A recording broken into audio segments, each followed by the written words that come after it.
Hey guys, I wanted to do a quick addendum to a story that I did last night. I apologize for the way I look. I just came back from the gym and I had just watched the Pete Hegseth and Donald Trump address to the 800 or so military generals and admirals. So please stick around to the very end so you can see those.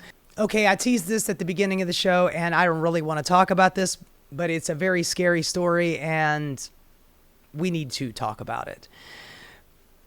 Pete Hegseth has called, in an unprecedented fashion, 800 military generals, admirals, and military officials all back from the field, scattered all over the globe. It's going to cost hundreds and hundreds, well, millions of dollars to get them all to come back to Quantico, Virginia, to give them a talk. Now, I have read some articles out there that are saying that the reason why Pete Hegseth is doing this is because he wants to give them a good talking to, about the warrior mindset and talk about grooming and haircut length and whatever. You're bringing all of the generals and admirals that are in the field doing whatever that they need to do. You're going to bring them all back to give them a talking to by a third string Fox News host whose claim to fame is that he never washes his hands and he threw an axe, missed the target, and hit a guy playing the drums and almost took his arm off. We're letting that guy talk to a whole bunch of 4- and 5-star generals and tell them about the warrior mindset. I mean, get the fuck out of here. Anyway, so a couple of days ago, Donald Trump had one of his press gaggles in the Oval Office, and he is asked by a reporter about this unprecedented calling home all of the military people. The theory is that Pete Hegseth wants to do this so he can have a little photo op with all the military people. And if that is actually what it turns out to be, that is already really shitty. If you are a 4-star general or the rear admiral of the Navy and you're going to get a talking to from this alcoholic, wife-beaten, wife-cheating asshat who could barely string together a sentence on Fox News, and now he's the head of the Department of War. I mean, Jesus Christ. Saying it out loud is just ridiculously hilarious. Anyway, so a reporter asked Donald Trump about it, and this is what he's got to say. And he gets a little assist from the Vice President, JD's Pants. Yeah, please. Secretary Hegseth is inviting military leaders from all around the country on Tuesday. Will you also be there? From all around the country to what? See, either Donald Trump is an idiot or he's got bad hearing. Coming all over the country for what? Military leaders are coming all over the country. Somebody get them a napkin or something. My God, got to clean up about that. Jesus Christ. To Virginia. He's inviting the generals and admirals to Virginia for a big meeting. They're not sure why. Well, I know. I love it. I mean, I think it's great. Let him be friendly. Let him be friendly with the generals and admirals from all over the world. What is this, a social hour? You're having a general and admiral mixer? Let them be friendly? I don't know what Grandpa Trump is talking about here. I personally think that he is just like, what? There's nothing to see here. It's no big deal. It's never happened before. We've never had all of the military come back. I mean, gee, is it what everybody thinks Pete Hegseth is going to do is just a photo op and talk about the warrior mindset? Are we about to invade Venezuela? Or possibly, are we about to do a loyalty pledge and get all of them to come in so Donald Trump can look them in the eye? And by the way, Trump is showing up for this Quantico meeting.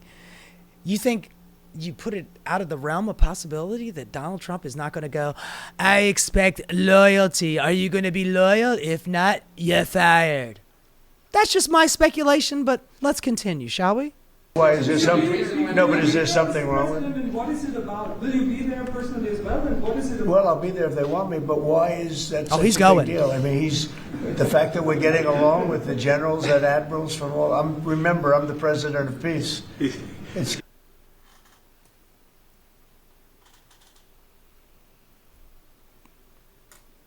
The president of peace. The president of peace. We're going to make Canada the 51st state. We're going to take Greenland. We're going to take Panama. We're going to shoot missiles into Mexico at the cartels. We're bombing ships off the coast of Venezuela. We're bombing Iran. We're bombing Syria. We're giving Israel all the bombs that they want to blow up the Gazans. But I'm the president of peace. What? Is it a big deal that I'm talking to the military generals? What? Look at the look on his face. He knows he's full of shit. He knows that this is not just some run-of-the-mill ordinary thing. Calling every military... By the way, don't they have jobs? Can't you make a conference call? Aren't they needed out in the field, Don? No. It's not a big deal. It's good to get along. It's good. You act like this is a bad thing. Isn't it nice that people are coming from all over the world to be with us? Generals, your admirals, taking them off their job and bringing them to Washington to tell them about the warrior mindset and to get a fucking loyalty pledge, because that's what it seems like to me. It's not particularly unusual that generals who report to the Secretary of War and then to the President of the United States are coming to speak with the Secretary of War. It's actually... Oh, I just got the opportunity to say Secretary of War 2 times. I wonder if Donald Trump is going to give me a nice little pat on the head for spitting a little propaganda for him. It's not unusual at all. Yes, it is. It's never happened before. It is very, very unusual. Not unusual at all, and I think it's odd that you guys have made it into such a big story. Is it a big story? I mean, it's a huge fucking story. I don't think it is, sir. I would think it's no, but isn't it a good story? I mean, well, let's see what other people have to say about this. Isn't this a good story? On MSNBC, they bring a couple of generals on to ask if this is normal, if this is unprecedented. So they got a couple of generals, and the host asked them, "Hey, is this on the up and up? Is this normal?" First of all, how unusual is this in your experience, and what do you suspect is going on here? Yeah, Willie, if this is usual and this is unusual, we're way out in terms of unusual in this one. It is never, that I know of, ever occurred in the history of the military where everyone is brought in. Now, certainly during wartime, generals commanding in a theater are brought in individually with their team, or the president or the secretary of defense. By the way, we're not at war. Remember, president of peace? We're not at war. Visits them at their theater of operation, but I've never seen anything like this before, and it just seems extremely bizarre and strange. Well, General, let me just ask you strategically, how stupidly dangerous is this? By the way, that he does have a point. This that Republican host right there. Morning, Joe. He is a crying lib. No, actually, he was a Republican congressman, but sure, man, go on with your bad self. But he's actually asking a very good question. And I've noticed that Donald Trump has been flouting this a lot with his cabinet members and his, everybody under him. Like a couple weeks ago when he went out to dinner in D.C. with the Speaker of the House, with the Secretary of War, with the Vice President, all the people in the chain of command, all eating a meal in one place. They usually don't do that kind of thing because they want to make sure that there is a lone survivor that can still run the country if something horrible happens. And now they're bringing all of the military leaders into one place and then televising it. I mean, if we really did have a threat from, let's say, Russia or China, and they wanted to do something awful and dastardly, they could take out all of Quantico and we got no generals in the field at all. The military is completely decimated at that point. Gathering them all together into one place is dangerous, and it's flippant. It's really dumb stuff.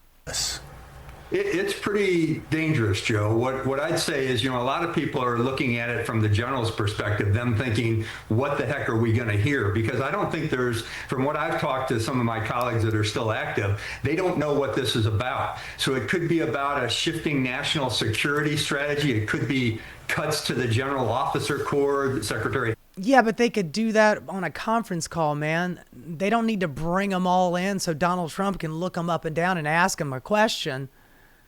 Wonder what that question is. Hegseth has mentioned that several times. It could be about the upcoming budget stalemate, or it could be concerns over. I'm just saying. Pretty soon we're going to have the military in every major city. And when the election comes in 2026, am I going to have your support to make sure that we don't have any elections anymore? We lock down the voting booth. We take the voting machines out. I mean, is that what this is? Because that's what it feels like it is. And I don't put that outside the realm of possibility at all. Honestly, I would be surprised if that doesn't happen.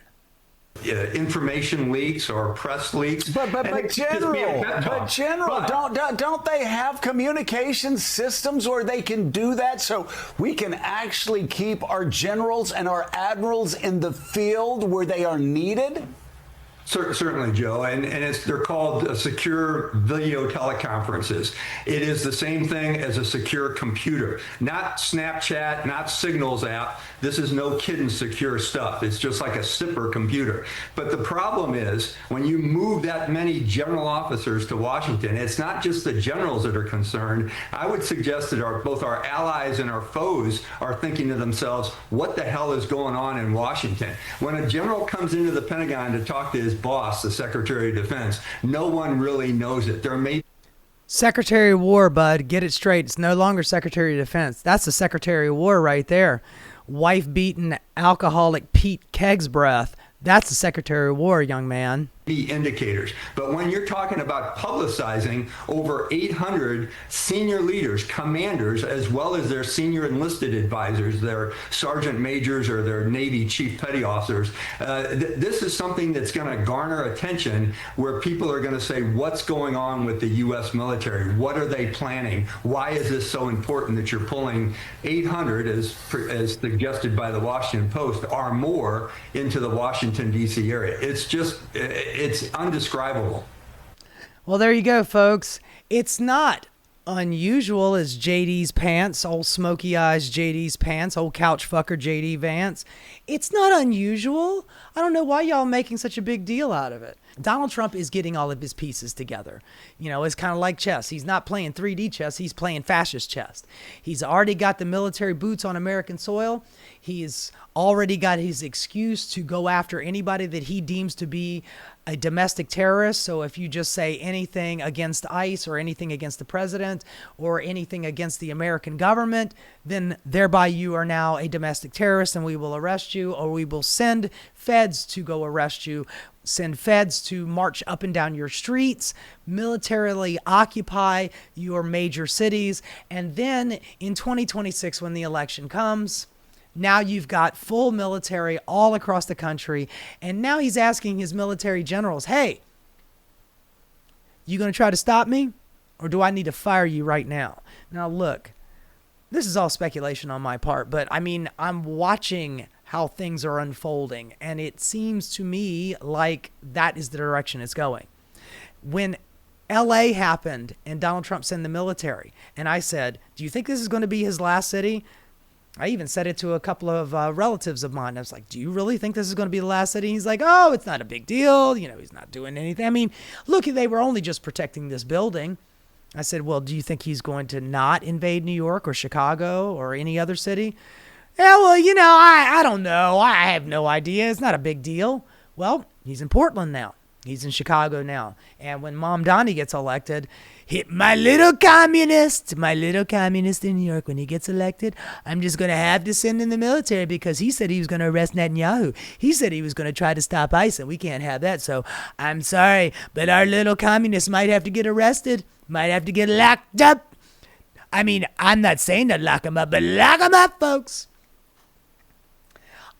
I am reading the tea leaves, and I know that the Republican Party, with all of the horrible shit and they've done in the last 9 months, they are not going to be faring too well in the 2026 midterms. Donald Trump has already gone after Republican state governors to getting to gerrymander their states. He's got military boots on American soil, policing American citizens in full riot gear, military like they're about to invade Fallujah with long rifles and masks on like a goddamn secret police. when the election comes around in 2026, do you think it's completely out of the realm of possibility that he'll say, I'm sorry, we are at war with the enemy within, and we're going to have to stop this election until we figure out what the hell is going on? You think that that's out of the realm of possibility? Or we're at war with Venezuela, and just like how it is in Ukraine, Zelensky said that they can't have elections because they're at war. Well, it turns out we're at war with Venezuela. I guess we can't have elections. We're confiscating all of the voting booths. And I've got the military to make sure that nobody fucks with us. I'm just saying, we need law and order. Do you really put that out of the realm of possibility? Because I sure as shit don't. Anyway, here's Pete Hegseth. And I guess he is channeling his inner Patton, because he's sitting there marching in front of a big, huge American flag, addressing all of these military guys. I'm not going to play this whole thing because it is long as shit, but he makes mention of, there's nothing more humiliating or demoralizing than seeing Army soldiers out there in uniform looking fat. And that includes you generals and admirals too. He says this. Not to mention all of his constant grievance over wokeness and what have you, and also the fact that he looks like he's gacked out of his fucking gourd on booger sugar. Because the guy comes out of the gate just jumping around on stage like he had just, done a couple of bumps off the back of a toilet seat before he ran out here on stage. And then, of course, at the end of this, I'll show you the Donald Trump clip, which is scary, but also so humiliating, because we've got one guy trying to jump out of his skin and the other one looks like he's about to fall asleep. Anyway, here is Pete Hegseth saying his silly ass shit. I got two little clips I want to show you.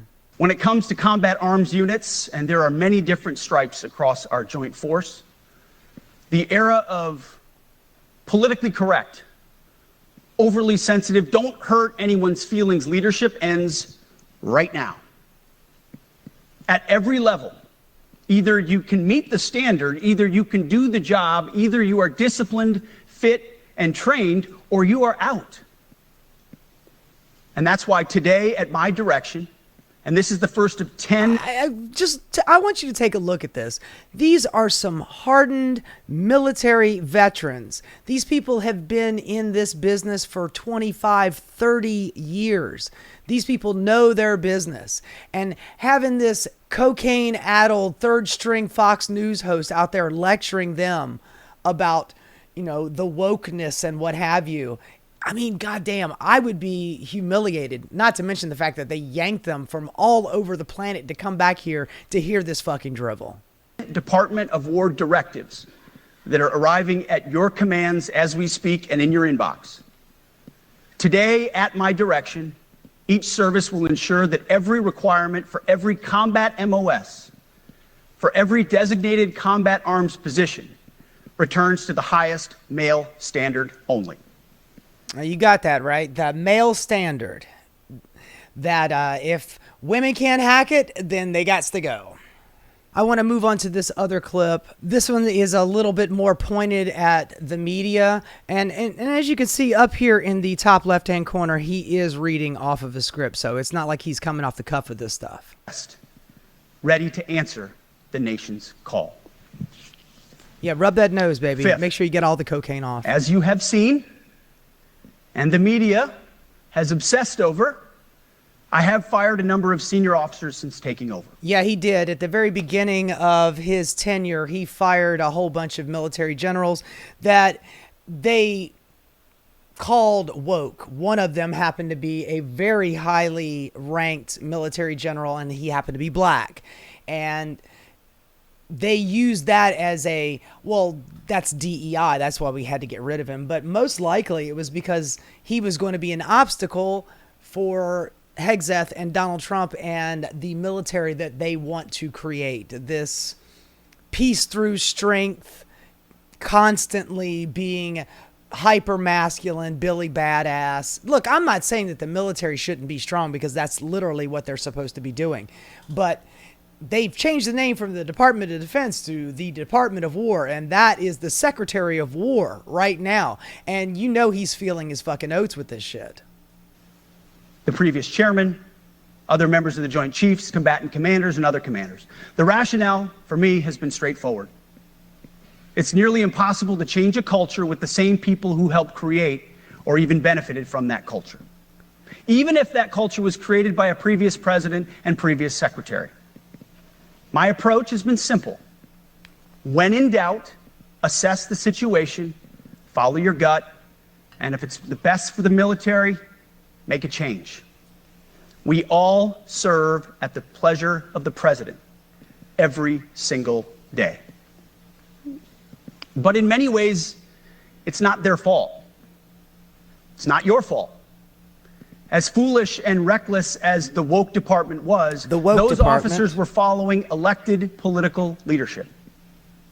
An entire generation of generals and admirals were told that they must parrot the insane fallacy that, quote, our diversity is our strength. Of course, we know our unity is our strength. The idea of diversity being our strength is actually an important one, because Republicans are under the impression that DEI means that the government is now picking people mostly because that they are minority groups, women, black people, brown people. And that's the reason why they're picking them. What DEI actually means is that you need to actually be able to include them in the picking process, because normally that is not the way. Normally it's, well, this white man did this thing and he's come up in the ranks and we'll just keep handing it on down to them. We won't even look at the exemplary black man or woman that has done exactly the same thing, except they had to do it twice as good, because they're coming up in a system that has not really been that friendly to them, that has been much more difficult, and they had to do it twice as good just to get the same recognition as your bog standard white boy. I mean, look at this guy on the screen right here. This guy's a perfect example of DEI for mediocre white guys. He gets his place because he is just a bog standard, normal, average dude who thinks he's fucking exceptional. When women and people of color who go through the same shit have to do it twice as good and be extra tough to be able to make it through just to get the same recognition that this guy was born with. It's the example of born on third base and thought he hit a fucking triple. They had to put out dizzying DEI and LGBTQI plus statements. They were told females and males are the same thing, or that males who think they're females totally normal. Oh, Jesus Christ, man. Transgender for everyone. A green fleet and electric tanks. They were told to kick out Americans who refuse an emergency vaccine. They followed civilian policies set by foolish and reckless the fucking military vaccinates all of their soldiers, especially when ones are going abroad. They need to have certain kinds of vaccines. And it's just, oh my God, the woke ass, coronavirus vaccine. They said no. And the military's like, okay, well, we can't send you on readiness to anywhere else because you're not fully vaccinated like everybody else in the military. Talk about being tough, but also being bitches. And don't put that needle in my arm. Go fuck yourself, man. We're looking, this guy right here's claim to fame is, I never wash my hands because I don't believe in germs. But yet I'm afraid of a fucking vaccine. What a moron. Leaders. Our job, my job, has been to determine which leaders simply did what they must to answer the prerogatives of civilian leadership, and which leaders are truly invested in the woke department and therefore incapable of embracing the war department and executing new lawful orders. That's it. It's that simple. So for the past 8 months, we've gotten a good look under the hood of our officer corps. We've done our best to thoroughly assess the human terrain. We've had to make trade-offs and some difficult decisions. You're too woke, you're fired. It's more of an art than a science. You're too brown, you're fired. We have been and will continue to be You're a woman, judicious, you're fired. But also expeditious. The new compass heading is clear. He licks his lips a lot, doesn't he? Out with the Shirellis, the Mackenzies, and the Millies, and in with the Stockdales, the Schwarzkopfs, and the Pattons. Boy, they really hated General Milley because General Milley told Donald Trump, no, man, you can't start a war at the end of your term thinking that that's going to negate you leaving office. We're not going to do this. Just because the president orders a general to do something doesn't mean that he has to fucking do it. I know that a lot of military people would say that, you know, that I'm full of shit and I shouldn't be saying that, but when your leader is trying to start a war just so he can stay in office, I think that a military general worth his salt will be able to hedge that before it actually happens. Anyway, they all have this grudge against Milley, who, by the way, is gone. He's retired. You know, he retired after he did what he did. I mean, I suppose that's fine. That's the way it probably should be. But at least he did his job in stopping the president from trying to start a fucking war to stay in fucking office. Anyway, Schwarzkopf and Patton, like I said, he's channeling his inner Patton here. More leadership changes will be made, of that I'm certain. Not because we want to, but because we must. No, Once you again, want to. This is life and death. The sooner we have the right people, the sooner we can advance the right policies. Personnel is policy. Our policies. Not the right policies, our policies. Donald Trump is going to tell you about the policies in just a second. But I look out at this group and I see great Americans. Leaders who have given decades to our great republic at great sacrifice to yourselves and to your families. But if the words I'm speaking today are making your heart sink, then you should do the honorable thing and resign. That is what I've been waiting to hear. That one sentence right there. Hey, if you don't want to go down the fascist path that we're laying out for you, maybe you should probably resign and save us the trouble of rooting you out and firing you. Because this is the way we're going. We're going straight fash. Anyway, so we're going to move on here to Donald Trump. And, you know, he used to call him Sleepy Joe Biden. Well, I was called Donald Trump Sleepy Donald Trump here because he looks like they just woke his ass up from a nap to come out here and give this speech. But at the same time, as silly as it looks and as silly as he sounds, the words coming in out of his mouth are scary as shit. I'm thrilled to be here this morning to address the senior leadership of what is once again known around the world as the Department of War. He's the peace guy. Remember, he keeps saying over and over again, I'm a peace guy, I'm a total peace guy, but Department of War, here we come. Together with many of you in the room, we've brought back the fundamental principle that defending the homeland is the military's first and most important priority. That's what it is. Only in recent decades did politicians somehow come to believe that our job is to police the far reaches of Kenya and Somalia, while America is under invasion from within. We're under invasion from within. That is literally Nazi shit. That is literally Adolf Hitler shit. We are fighting the enemy from within. And as we've seen over the last couple of weeks, Donald Trump classifies at least half of America. Anybody that calls themselves a Democrat, they're already radical, leftist, communist Democrats. And they're out to get us, the good Americans. They're the enemy from within. You are literally classifying half the country as an enemy to the United States. And now you're talking to 800 of the most senior military officials. And you keep saying the enemy within over and over again.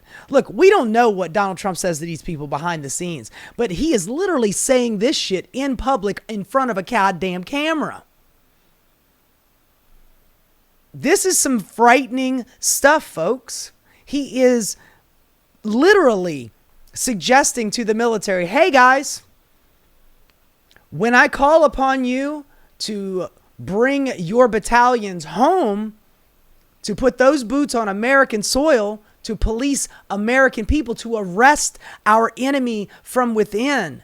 Are you going to do it? Are you going to obey your commander-in-chief? No different than a foreign enemy, but more difficult in many ways because they don't wear uniforms. At least when they're wearing a uniform, you can take them out. These people don't have uniforms. So we're not wearing uniforms because we're American fucking citizens. And he's talking about taking us out. Using the military to take us out. But we are under invasion from within. We're stopping it very quickly. After spending trillions of dollars defending the borders of foreign countries, with your help, we're defending the borders of our country from now on. But we're running it based on common sense and based on love of our country. But I want to salute every service member who has helped us carry out this critical mission. It's really a very important mission. And I told Pete we should use some of these dangerous cities as training grounds for our military, National Guard. But he just invaded Portland, looking at videos that he found from Fox News that were around the George Floyd protests. And now he's equating them from 2020 to 2025, saying, your city's on fire. I don't know what you're seeing, but what I'm watching on TV here, folks, that's, it looks like absolute hell. So, we're going to have to send the military in. And this is what he's saying. This shit right here, look, you got to listen to it again. Just listen to what he just said again. I mean, it is troubling, man. It's really a very important mission. And I told Pete we should use some of these dangerous cities as training grounds for our military. Using American cities for military training grounds. Man, this is the imperial boomerang coming home. This is what Malcolm X said. Our chickens coming home to roost. This is bringing the military off of foreign soil back to America to police, arrest, and possibly kill us. Take us out. National Guard, but military. Because we're going into Chicago very soon. That's a big city with an incompetent governor. Stupid governor. Stupid. We have many cities in great shape, too, by the way. I want you to know that. But it seems that the ones that are run by the radical left Democrats, what they've done to San Francisco, Chicago, New York, Los Angeles, they're very unsafe places. And we're going to straighten them out one by one. And this is going to be a major part for some of the people in this room. That's a war, too. It's a war from within. Guys, that is the shit that I'm worried about. That shit right there. I've been talking about it. That's why I had to add this to the video, because through that entire first part of the video, I was saying, do you think that he's not going to do this? Do you think that he's not going to use the military to come after us? And here he is literally talking about it to the generals. You guys are going to be playing a major part in what I see for the future of America, invading Chicago and New York and Philadelphia and LA and using them as training ground for the military. I can't think of anything more frightening than this right here. This is fascism, folks. This is straight up Gestapo, Nazi type shit. And now Donald Trump is trying to use the military to do it. I'm afraid to hear what else he's got to say. It's a war, too. It's a war from within. Portland, Oregon, where it looks like a war zone. And I get a call from the liberal governor. Sir, please don't come in. We don't need you. I said, well, unless they're playing false tapes, this looked like World War II. False tapes? Your place is burning down. I mean, you must be kidding. Sir, we have it under control. I said, you don't have it under control, Governor. You don't know what I'm watching on Fox News. You don't know what's poisoning my fucking Fox News grandpa brain. How can you argue against that? Mr. President, I live in Portland. I'm here right now. Nothing is on fire. Well, what I'm watching on TV, it's on fire. What are you going to do about that? I don't know, Mr. President. Why don't you fucking turn it off? Why don't you take a plane flight over and take a look yourself? God damn. But I'll check it, and I'll call you back. I called her back. I said, this place is a nightmare. Goddamn, folks. It's fascism, man. It's straight up fascism. Authoritarian, Nazi-ass shit. I was afraid that this is exactly what he was going to do. I said it in the video that I'm attaching this to. I said it. I said that, do you think that he is not going to use the military? Do you think he's not going to use this opportunity? I mean, before he did a press conference when they were, one of the reporters in his Oval Office press conference asked him, it's like, we've hearing about this big meeting that you're bringing, this unprecedented big-ass meeting where you're bringing 800 of the highest-ranking military officials. You're bringing them here to Quantico, Virginia, for Pete Hegseth to talk to. And he's like, well, what's the big deal? I mean, it's just nice for we all get along, and, we're just having a talk. Well, there's your talk. That's your fucking talk right there.